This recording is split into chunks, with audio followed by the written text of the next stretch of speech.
안녕하세요. 비욘디 가족 여러분. 정형외과 전문의 이대영입니다. 오늘은 여러분들께 좀 조심스러운 말씀을 좀 드려야 될 것 같습니다. 바른 자세에 대해서 여러분께 말씀을 좀 드리는 시간을 갖도록 하겠습니다. 그러니까 여러분들께서 바른 자세에 대해서 알고 계신 것들이 너무 많으셔서 제가 어떤 말씀을 드리기에 좀 조심스러운 게 사실입니다. 여러분들의 생각과 좀 반하는 내용들도 좀 많을 수 있다고 생각을 합니다. 네, 바른 자세에 대해서 여러분이 설명을 듣다 보시면은 전체적으로 이해가 가실 거라고 생각을 합니다. 여태껏 여러 산발적으로 있던 어떤 게 바른 자세인지의 내용을 좀 정리를 하는 거고요.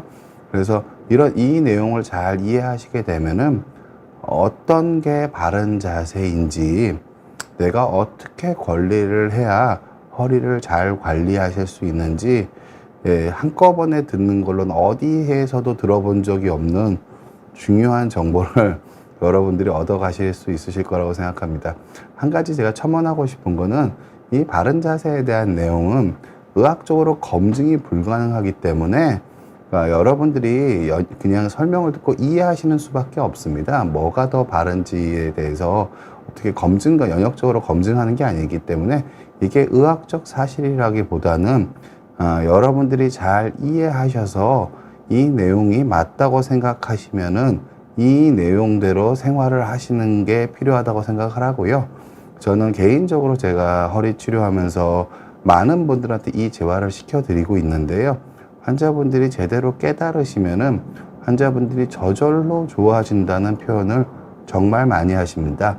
여러분도 오늘 이 강의 내용을 잘 이해하셔서 저절로 좋아지는 기회를 맞으셨으면, 모두 다 저절로 좋아지는 행복을 느끼실 수 있으실 거라고 생각을 합니다.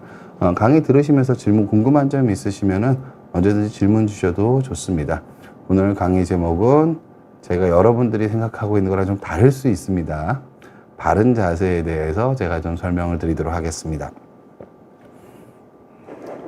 여러분들이 흔히 생각하고 계신 거는 이 그림에 나온 내용들은 매우 많이 알고 계세요. 무슨 뜻이냐면은, 여기 보시는 것처럼 이렇게 숙이고 있으면은, 숙이면은 디스크에 앞쪽에 힘이 가면서 뒤쪽으로 디스크가 튀어나온다. 이건 안 좋다라고 많이 알고들 계세요. 그래서 우리가 이게 안 좋으니까 이렇게 해야 한다. 요거는 많은 분들이 알고 계신 것 같습니다. 그런데 여기서 문제는 뭐냐면은, 이렇게 숙이는 것, 과도한 굴곡이 안 좋은 건 맞는데 이렇게 만드는 게 필요한 건 맞거든요. 이렇게 만드는 게 유리한 건 맞습니다. 필요하다기보다 유리한 건 맞는데, 이렇게 만드는 게 과연 신전인가? 이거부터 생각해 보실 필요가 있습니다. 원래는 환자분들이 이렇게 신전을 해야 된다고 생각을 하시기 때문에 이 그림처럼, 이 동그라미에 있는 것처럼 서야 한다고, 자세를 취해야 한다고 생각하시기 때문에 환자분들이 어떤 행동을 하시냐면, 저게 신전이니까 가슴을 쫙 펴고 종아리에 힘을 줘서 서시려고 합니다. 그럼 어떻게 되냐면 이렇게 됩니다. 가슴은 꽉 펴져 있고 종아리도 힘이 잘 들어가 있죠. 근데 이게 과연 신전인가요? 이분 자세를 봤을 때는 배가 되게 많이 나와 있죠. 몸이 활처럼 휘어 있습니다. 많은 분들 몸에 힘이 떨어져 있는 상태에서 억지로 신전만을 노력하시는 분들 중에서 이런 식으로 서시는 분들이 너무너무 많습니다. 이옥수님 감사합니다. 제 기대만큼 좋은 정보 드리도록 하겠습니다. 이렇게 되는 거를 여러분들은, 많은 분들이 이렇게 쓰는 걸 바른 자세로 착각하고 계십니다. 그래서 제가 오늘 이 강의를 준비한 거고요. 내가 평소에 가슴을 쫙 펴고 종아리에 힘을 줘서 이렇게 쓰는 걸 바른 자세라고 생각하시는 분들은 이 내용을 끝까지 하나도 빼지 않고 잘 이해하실 필요가 있습니다. 이거는 결코 바른 자세가 아닙니다. 그러니까 여러분께 드리고 싶은 말씀은, 제가 숙이는 자세가 좋다고 말씀을 드리는 건 아니에요. 근데 환자분들이 착각하고 계신 거는, 오해하고 계신 거는, 숙이지 않는다가 신전이랑 같은 뜻은 말은 아니란 뜻입니다. 무슨 뜻이냐면, 과도한 숙이는 게 안 좋은 것처럼 과도한 신전도 허리에 부담을 줄 수 있단 말씀입니다. 다시 정리하자면 뭐냐면은요, 이게 아까 말씀드린 숙인 건, 이렇게 숙인 건 저희가 의학적으로 굴곡이라고 부릅니다. 과도한 굴곡은 이런 식으로 아까 보였던 것처럼 디스크를 앞쪽을 누르고 디스크를 뒤쪽으로 튀어나오게 할 수 있는 원인이 되는 게 맞는데요. 과도한 신전도 이런 식으로 뒤쪽에 디스크 껍데기를 찢어버리는 식으로 과도한 압력을 줘서 디스크를 상하게 만들 수 있는 게 맞습니다. 실은 우리한테 필요한 건 중립 자세지 신전 자세가 필요한 게 아닙니다. 숙이지 않는 자세가 필요한 거고 신전 자세가 필요한 게 아니라 중립 자세로 우리가 생활을 해줘야지 디스크 앞쪽이나 뒤쪽에 과도한 힘이 안 가서 디스크의 퇴행성 변화가 적게 오게 되는 겁니다. 원래 원칙적으로는 허리뼈는 정상적으로 퇴행성 변화가 생기기 전에는 이런 식으로 전만, 후만, 전만, 그러니까 앞으로 휘어져 있다고 해서 전만이고요. 뒤로 휘어져 있다고 해서 후만입니다. 목은 전만, 흉추는 후만, 요추는 전만, 허리뼈는 전만. 이게 정상적인 게 맞습니다. 그래서 일반적으로 우리한테 필요한 자세는 신전 자세가 아닙니다. 크게 보면 요추 전만이 잘 유지되고 작게 보면 척추뼈에선 중립이 잘 유지되게 하는 게 중요한 겁니다. 그래서 중립 요추에 크게 봐서 전만 자세가 유지되도록 일상생활을 하는 게 중요합니다. 근데 이게 일반적인 원칙인 건 맞는데요. 그러면은 모든 사람이 이 자세를 취하면 좋을까요? 여기서 물음표가 한번 뜹니다. 무슨 뜻이냐면 멀쩡한 사람들은 척추뼈가 퇴행성 변화가 없고 깨끗하신 분들은 저렇게 전만을 취하신 게 그러니까 이런 식으로 요추 전만이 유지되고 허리뼈가 중립이 유지되게 생활하시는 게 맞습니다. 그런데 모든 사람한테 이게 과연 좋을까요? 그림을 보시면은 많은 연세 드신 많은 분들은 이런 식으로 다발성 퇴행이 이미 와 계신 분들이 많습니다. 그럼 이분들은 이렇게 앞뒤로 이미 디스크 높이가 많이 낮아져서 요추 전만이 소실되어 버리신 분이세요. 정상적으로. 그러니까 디스크 자체가 이미 퇴행성으로 주저앉아서. 그럼 이런 분들은 전만 자세를 억지로 취하시려고 하면은 더 사악한 결과를 볼 수가 있습니다. 무슨 뜻이냐면은 이렇게 돼 있는 허리를 디스크는 다 줄어들었는데 이런 분처럼 억지로 꺾어버리면은 디스크의 쿠션이 제대로 작용을 못하면서 이 후관절에 강한 힘이 떨어지고 디스크 뒤쪽에도 강한 힘이 떨어지시면서 허리가 더 많이 망가질 수 있습니다.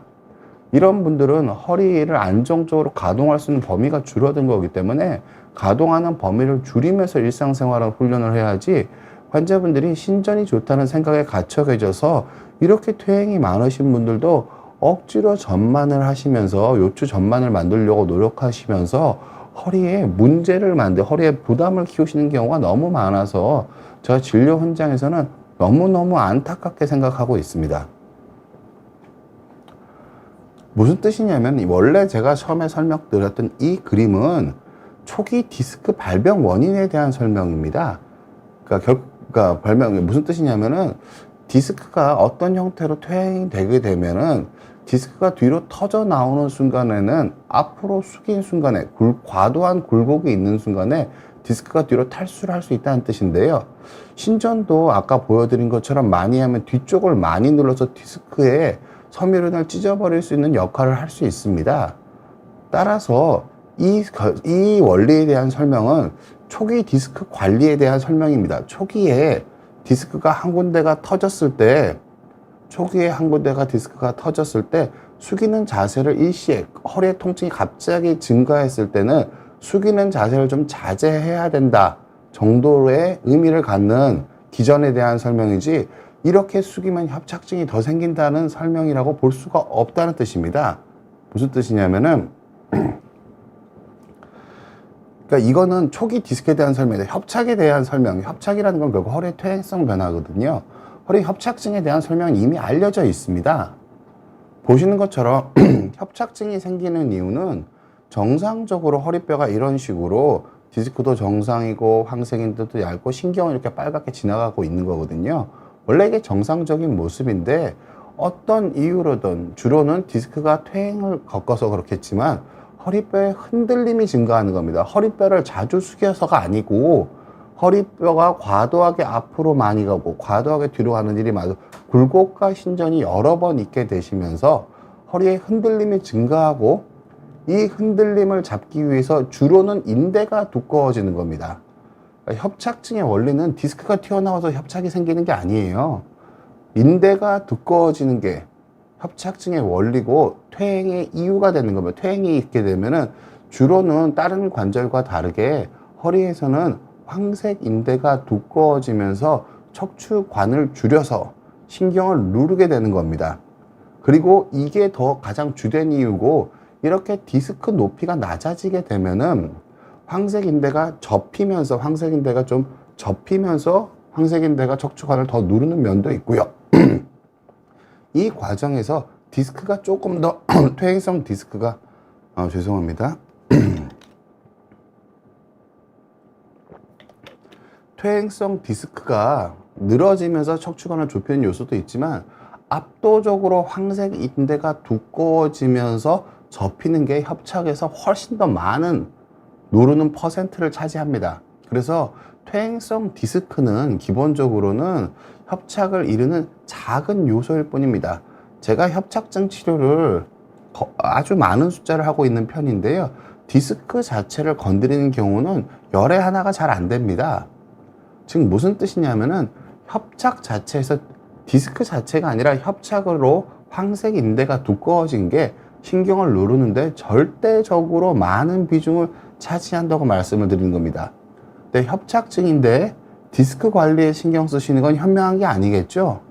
황색 인대가 더 두꺼워지지 않도록 관리하시는 게 여러분들의 입장에서 올바른 관리라고 볼 수 있습니다. 쿨 엔젤스 님이 질문 주셨네요. 요추 전만이 맞다 틀리다 보다 허리랑 가슴 만들어서 문제라고 생각합니다.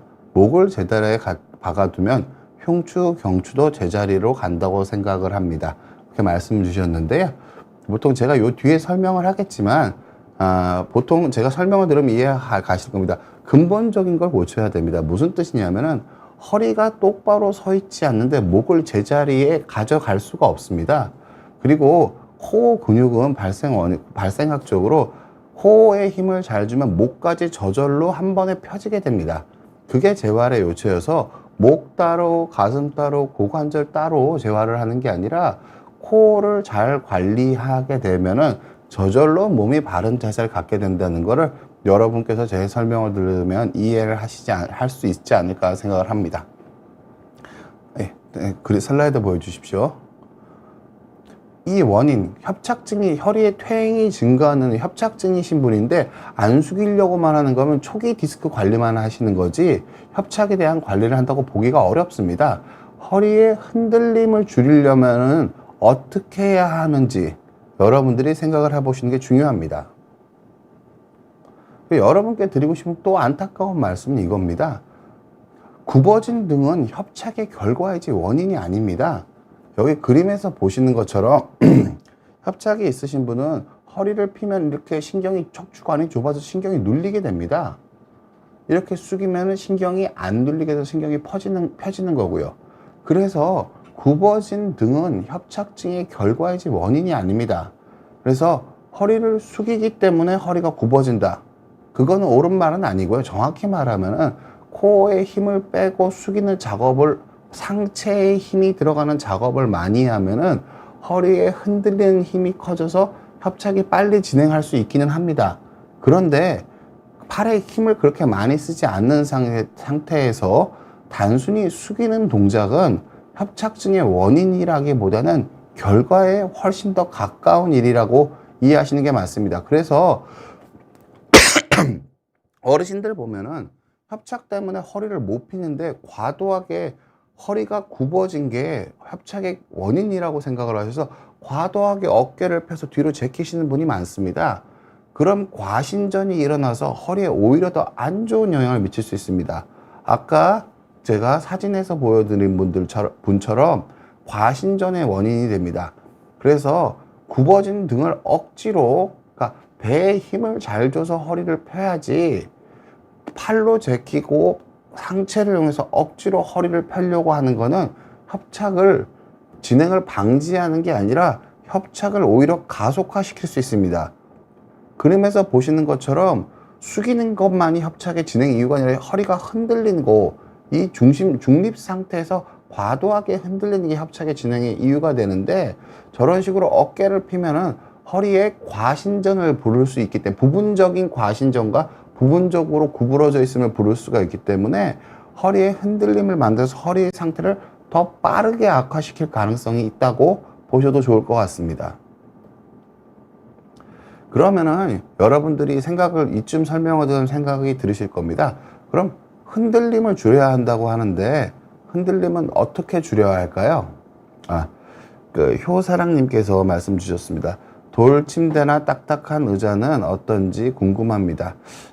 일단 제가 먼저 말씀을 드리면은 어떻게 앉느냐, 어떻게 눕느냐가 더 중요하지, 돌 침대나 딱딱한 의자는 그렇게 중요한 부분은 아닙니다. 보통은 무슨 뜻이냐면 의자에 구부정하게 앉는지, 의자에 몸을 쫙 펴고 앉는지, 아랫배에 힘을 쫙 제대로 주고 앉는지, 아랫배에 힘을 잘 안 주고 앉는지, 돌침대에 옆으로 누워서 앉는지, 돌침대에 똑바로 누워서 주무시는지, 그러니까 이 재료보다 딱딱하고 무른 거보다 훨씬 더 중요한 게 있습니다. 보통 여러분들의 모든 궁금증은 잘못된 것이 아닙니다. 그런데 더 중요한 거에 관심을 가지시고 더 중요한 거에 올바른 판단을 하시게 되면은 건강관리가 쉬워지시는 거고요. 상대적으로 더 옳은 말이긴 한데 덜 중요한 거에 관심을 많이 가지다 보면은 내가 신경을 많이 쓰고 비용도 많이 쓰고 치료도 많이 했는데 결체적으로 결과가 안 좋아질 수 있는 겁니다. 그래서 여러분들께 오늘 강의는 허리 재활에 대해서 제 개인적인 생각으로는 가장 중요한 걸 말씀을 드리는 겁니다. 다른 선생님들, 다른 의견들 다 틀렸다는 게 아니라 저는 개인적으로 이게 더 중요하다고 생각을 하고요. 여러분들께서 이 내용을 잘 이해하셨으면 하는 생각을 하고 있습니다. 다음 슬라이드 부탁드립니다. 여기 보시는 것처럼 척추뼈는 이렇게 막대기입니다. 뼈는 하나의 막대기. 이 막대기가 우리가 일상생활에서 적게 흔들리면 좋겠죠? 근데 여러분도 다 아시겠지만 우리가 흉추를 많이 써서 흉추의 퇴행성 변화가 와서 문제되는 경우는 별로 없습니다. 그리고 고관절을 많이 써서 선천적인 문제를 제외하면은 고관절을 많이 써서 고관절 퇴행성 변화로 고관절이 망가지는 분 별로 없으세요.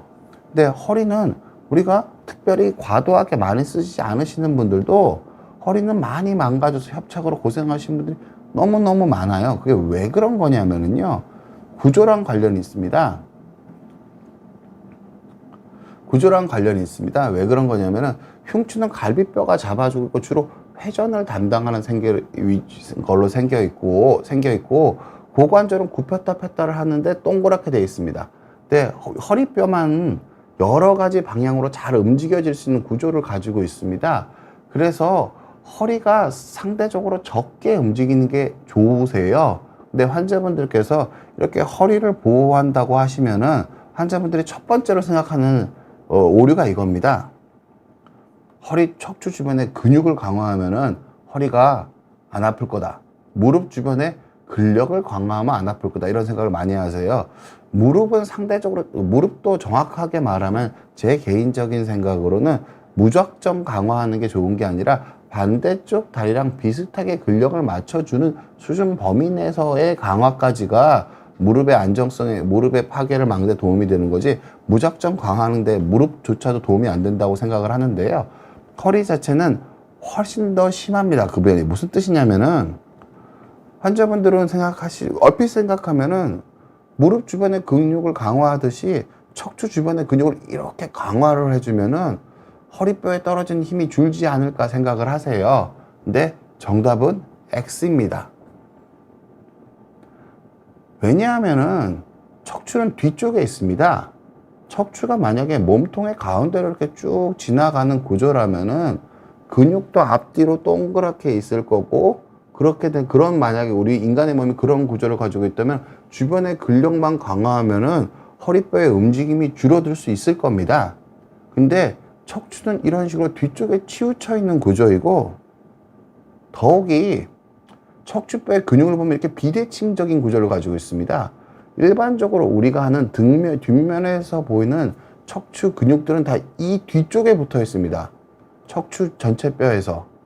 요 앞쪽에 있는 근육은 심지어 척추뼈 간에 붙어 있는 면이 아니라 척추뼈에 붙어 있으면서 허벅지랑 골반에 붙어 있는 형태로 근육이 행동을 하게 됩니다.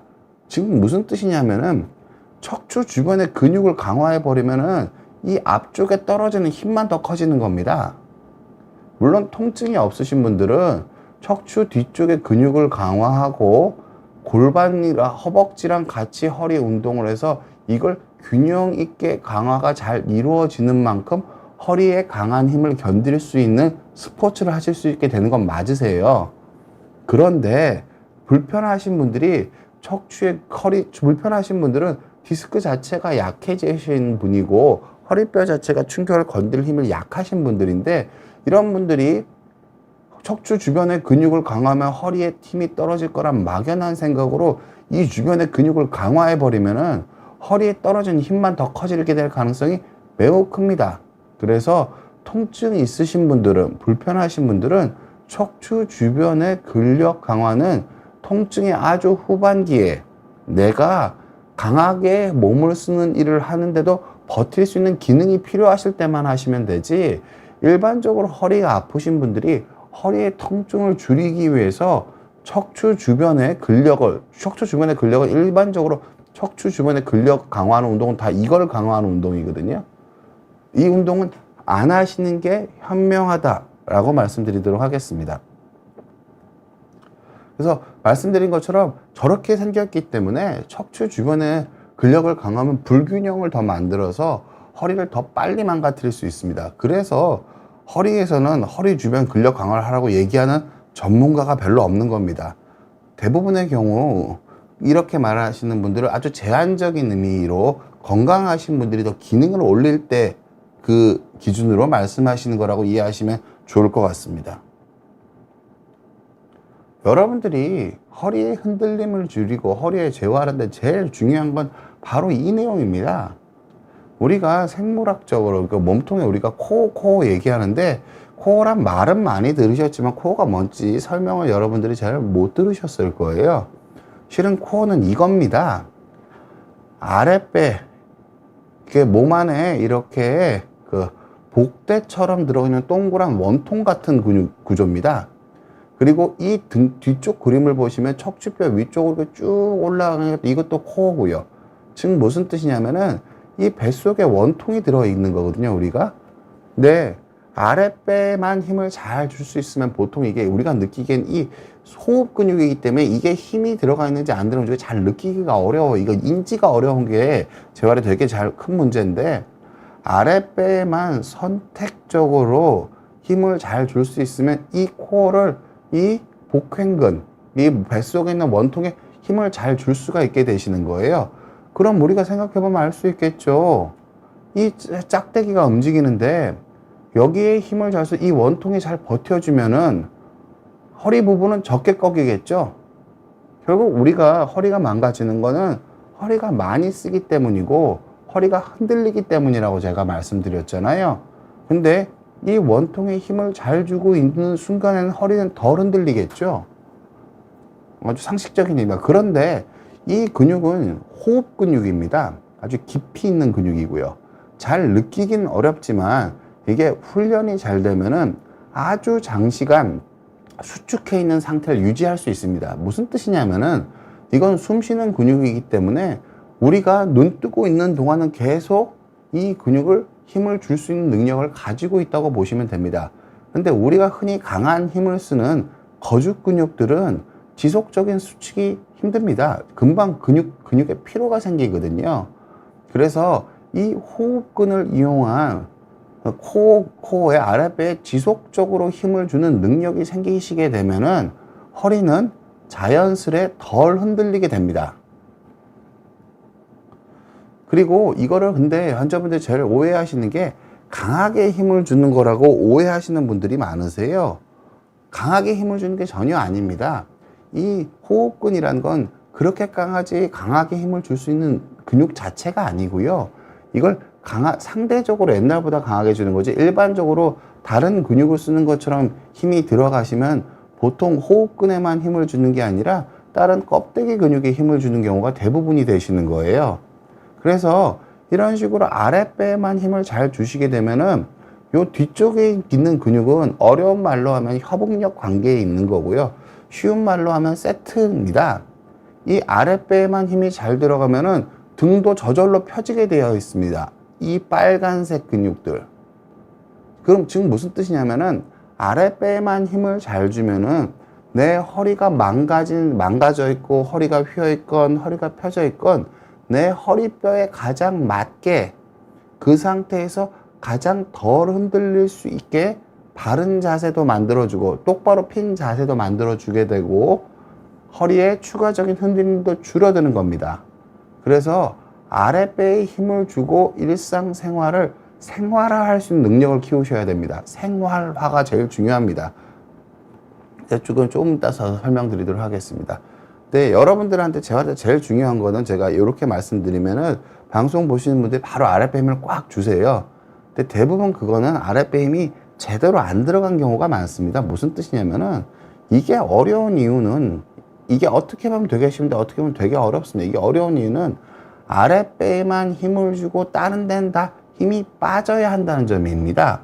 그래야지 코어에 자세 흔들림을 방지하는 효과, 자세가 발라지는 효과가 있을 수 있는 거예요. 무슨 뜻이냐면은 여기 계신 그 선생님 보면은 그 분을 보면은 아랫배에 힘을 몸을 숙였는데 등만 꺾였죠.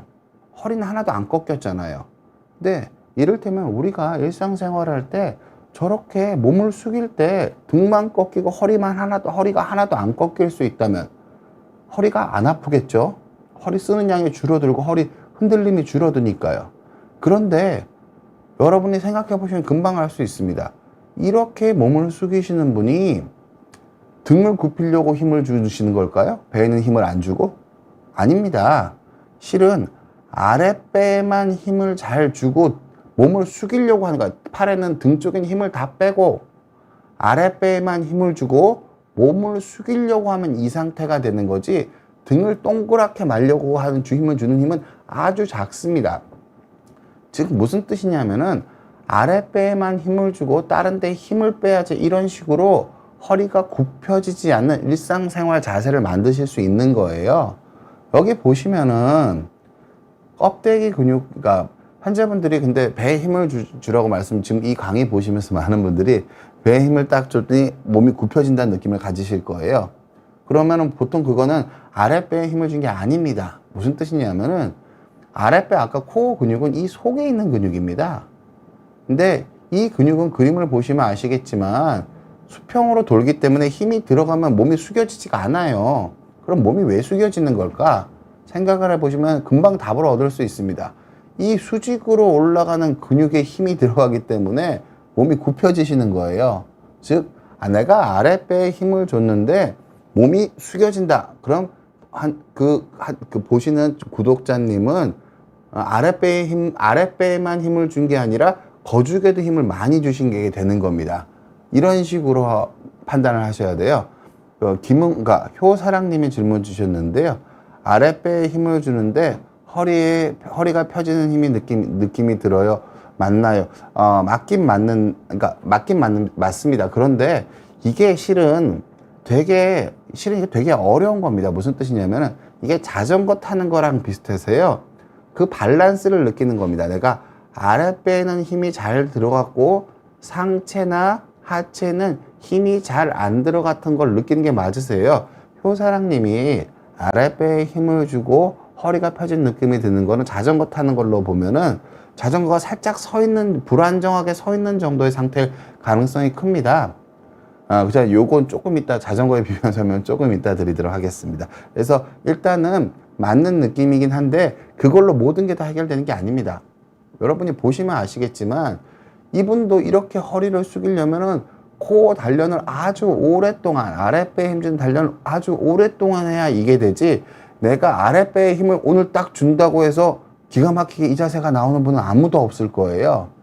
이게 지속적인 트레이닝을 통해서 생활화가 되도록 훈련하는 겁니다. 그게 힘을 주는 게 틀렸다는 뜻이 아니라 이게 일상생활에서 계속 활용될 수 있는 능력으로 전환하는 거랑 내가 한번 힘을 주는 건 매우 다른 문제세요. 제가 환자분들을 재활을 시키다 보면 나 한 번 힘 줬으니까 나는 최선을 다했다라고 생각하시는 분들이 많거든요. 전혀 그렇지 않습니다. 그걸 생활화할 수 있는 능력이랑 자전거를 타고 1m 갈 수 있는 사람이랑 자전거를 타고 10km 갈 수 있는 사람이랑 자전거 위에 서서 자전거를 탈 수 있는 사람은 매우 다르겠죠. 그래서 그런 능력을 계속 키워가시는 게 중요합니다. 말씀을 드리면 이 그림이 되게 중요한 그림이세요, 환자분들이. 그러니까 보통은 우리가 실질적으로 아랫배에만 힘을 주고 엉덩이랑 상체 쪽에 힘을 다 빼고 생활하시는 게 일상생활이 되셔야 돼요, 상대적으로. 무슨 뜻이냐면은 이분 보면은 허리가 숙여졌지만 허리는 별로 안 굽혀졌죠? 허리는 아까 제가 실시하는 그 필라테스 강사님 그분 사진이랑 비슷합니다. 허리는 똑바로 했지만 등은 많이 굽어졌고 고관절도 많이 휘었죠. 그럼 이분이 이렇게 숙일 때 등을 굽혀야지, 고관절을 굽혀야지 하고 배에 힘을 빼고 이렇게 숙인 걸까요? 아닙니다. 실은 이분은 숙이려는 방향으로만 힘을 주고 다른 데는 다 힘을 빼고 아랫배에만 힘이 들어가 계신 거예요. 그러면은 이런 식으로 숙여지게 됩니다. 기본적으로는. 아랫배에만 힘을 주고 상체, 하체 힘을 다 빼면 이게 여러분들이 재활에서 최종적으로 얻어야 하는 결과입니다. 코어 강화를 통해서 얻어야 하는 결과라고요. 환자분들한테 재활시켜드리면은 몸을 뻣뻣하게 힘을 줘서 만드신 분들이 되게 많으세요. 아랫배에 힘을 주는데 아랫배에만 힘을 못 주신 분들이 되게 많으시거든요. 대부분의 분들은 그렇습니다. 그럼 이렇게 됩니다. 무슨 뜻이냐면은 되게 뻣뻣하게 굽혀져 있죠. 이렇게 되면 두 가지 문제가 있습니다. 첫 번째로는 운동 범위가 작아집니다. 뻣뻣하기 때문에. 그리고 두 번 비슷한 문제지만 뻣뻣하기 때문에 일상생활에서 활용도가 작으세요. 이렇게 힘을 주고 로봇처럼 움직이면서 일상생활을 할 수가 없다고요. 그리고 이렇게 뻣뻣하게 힘을 주는 거는 코어에만 힘이 들어간 게 아니라 주변 근육에도 힘이 다 들어가 있는 거거든요.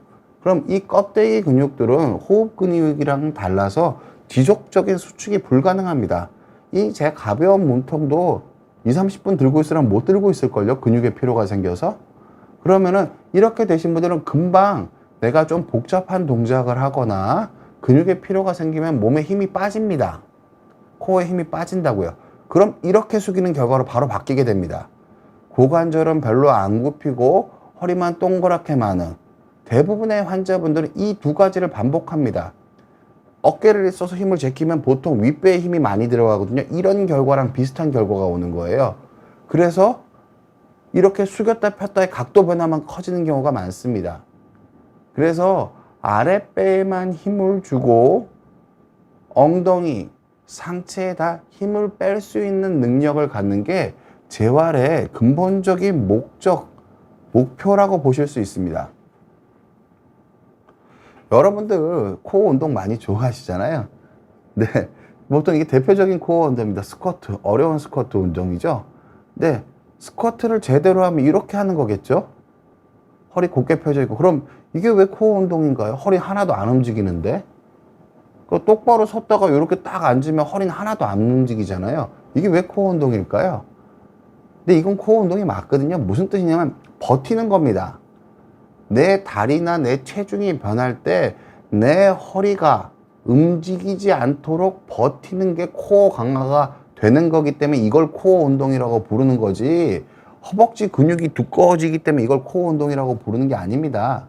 즉 무슨 뜻이냐면은 여러분들이 적절하게 아랫배에만 힘을 주고 몸이 흔들리지 않게 일상생활을 하는 능력을 키워가시는 것 자체가 코어 운동이지, 이런 식으로 스쿼트 하는 것만 코어 운동이라고 생각하실 필요가 전혀 없다는 뜻이에요.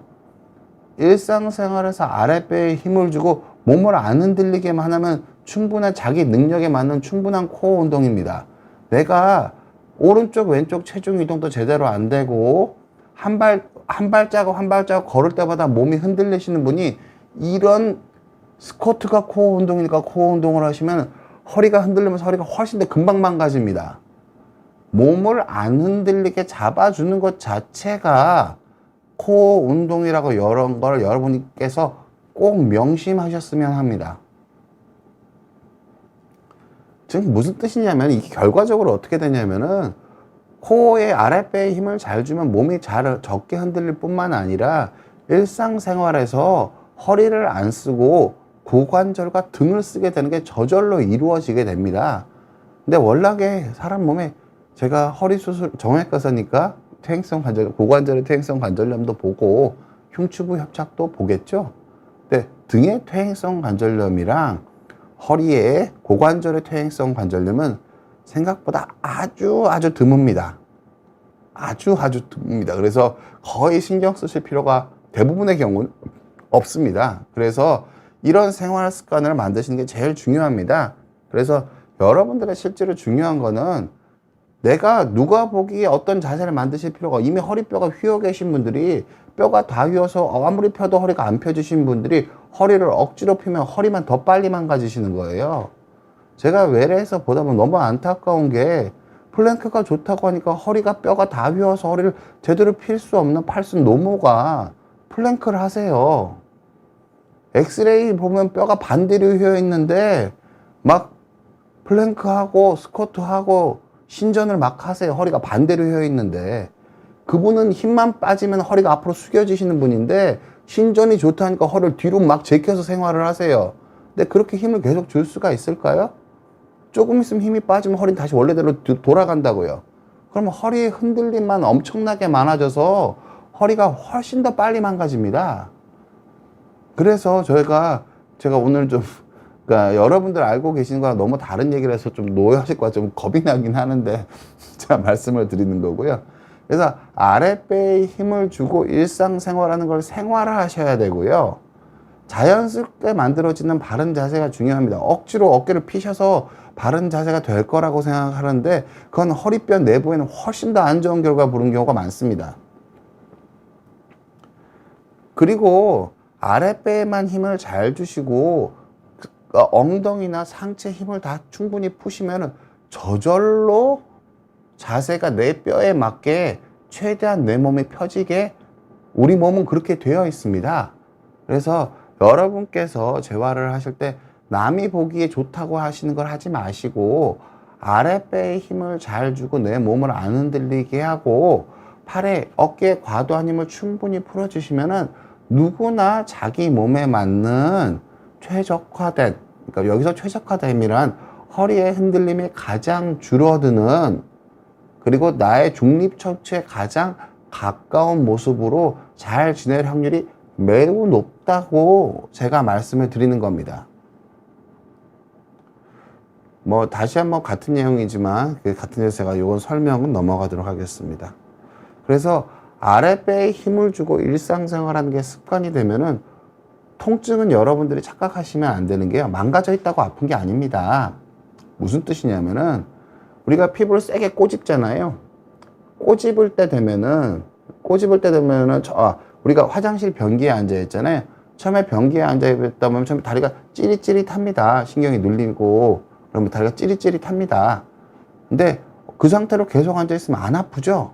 그렇죠? 그러면은 오래 다리가 찌릿찌릿하다가 이제 안 찌릿찌릿해지면은 이제 신경이 안 눌리게 된 건가요? 아니죠.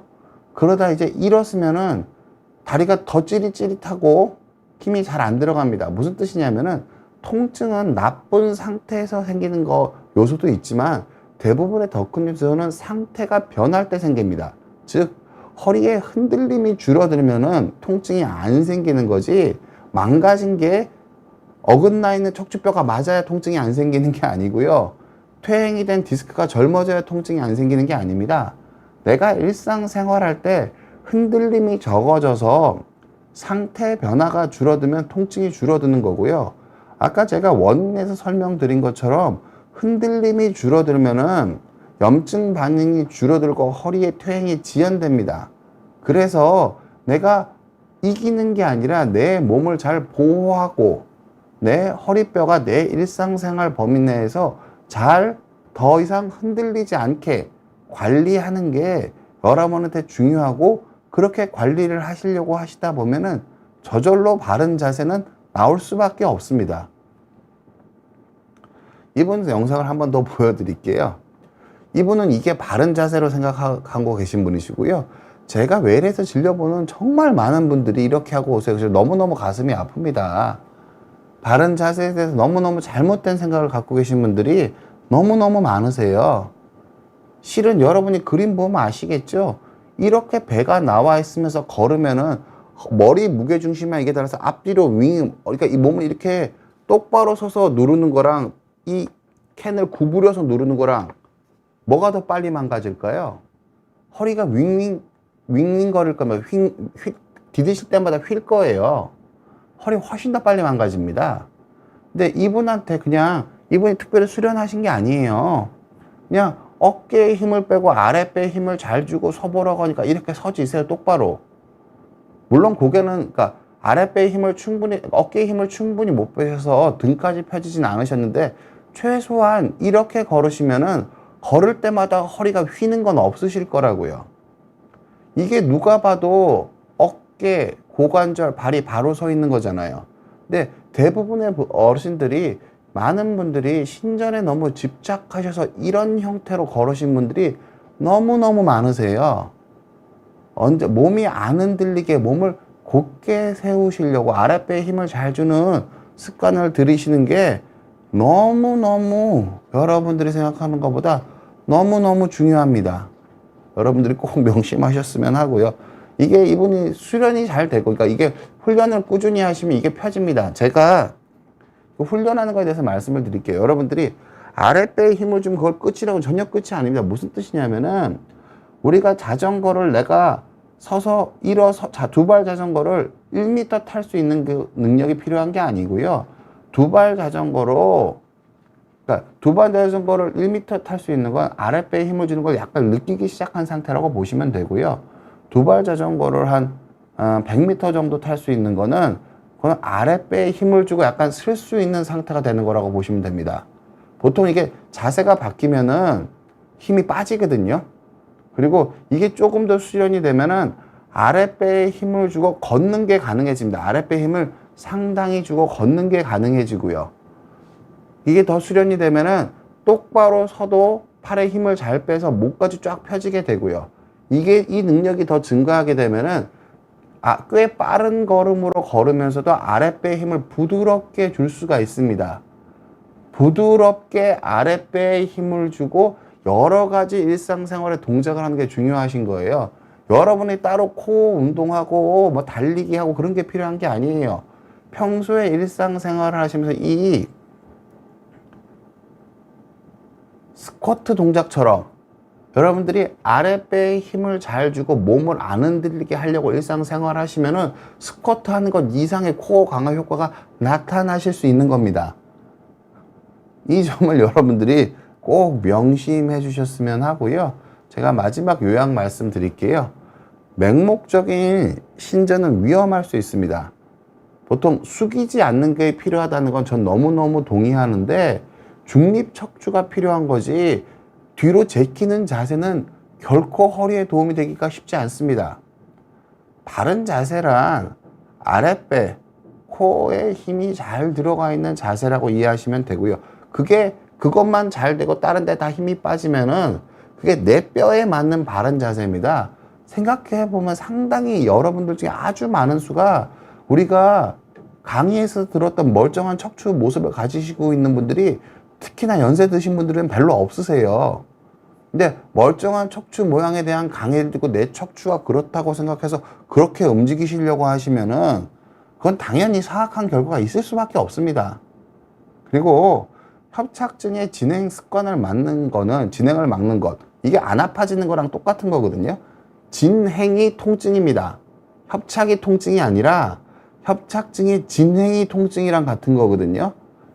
지금 맞는 비결은 아랫배에 부드럽게 힘이 들어가면서 생활을 유지할 수 있는 능력입니다. 무슨 뜻이냐면, 두발 자전거를 타고 두발 자전거를 일어서서 타는 수준이 되시면은요, 내 어떤 상황에서도 아랫배에 힘을 주고 다른 데는 힘이 잘 빠져 계셔서 내가 웬만한 동작을 해도 허리에 확 힘이 증가하지 않게 만드실 수가 있다는 뜻이에요. 그리고 허리 보호가 잘 되려면 부드럽게라고 제가 표현을 쓴 거지만 이겁니다. 아랫배를 제외하고는 힘이 빠져야 돼요. 결코 씨름하는 것처럼 팔굽혀펴기 하는 것처럼 아랫배에 힘을 강하게 주고 계시면은 제가 아까 그림에서 설명드리겠지만 결국 그 힘이 풀리는 순간 힘이 빠지게 되고요. 그렇게 힘을 주다가 허리가 확 꺾이게 되면 허리는 오히려 더 많이 나갑니다. 부드럽게 아랫배에 힘을 주고 일상생활을 하실 수 있는 능력이 여러분 허리를 보호하게 되실 거라고 생각을 합니다. 제가 여러분 어르신들이 알고 계신 거랑 너무 많이 다른 말씀을 드려서 제가 좀 겁이 나긴 하는데요. 네, 제가 그냥 여러분 제가 허리 내시경 수술을 국내에서 최다 수준으로 많이 하고 있을 겁니다. 그리고 연세 드신 분들한테 그냥 별로 아프지 않은 나사못 박는 치료거나 유압수를 위주로 하면 재활에 관심을 갖기가 어려우세요. 환자분들이 초기에 재활을 잘 못하시거든요. 힘이 너무 힘들어 하셔서. 근데 제가 그런 식으로 치료 안 하기 때문에 환자분들 초기에 힘 빠지신 분들이 잘 걷는데 뭐가 중요한지를 제가 어느 누구보다도 많이 본 사람이 맞을 겁니다. 그래서 제가 알게 된 거니까 제 경험으로 말씀을 드리는 거니까 너무 여러분들 생각과 좀 다르더라도 너무 노여하지 않으셨으면 하고요. 그렇습니다. 예. 남은 조금 시간이 있어서요. 여러분들 질문에 좀 답해 보도록 하겠습니다. 김흥수 님이 질문 주셨네요. 예, 얼마 전부터 동영상 보고 가슴을 펴지 않고 상체에 힘을 빼고 아랫배에 들어간 상태로 걸으려고 하는데 시선은 정면을 보게 해주는지 약간 위를 보는 게 좋을까요? 이것도 우선순위가 그러니까 아랫배에 힘이 잘 들어가시면은 다른 데 힘이 빠지면 그냥 자연스럽게 앞을 보시게 됩니다. 그러니까 억지로 위를 보거나 억지로 아래를 보실 필요가 없으시고요.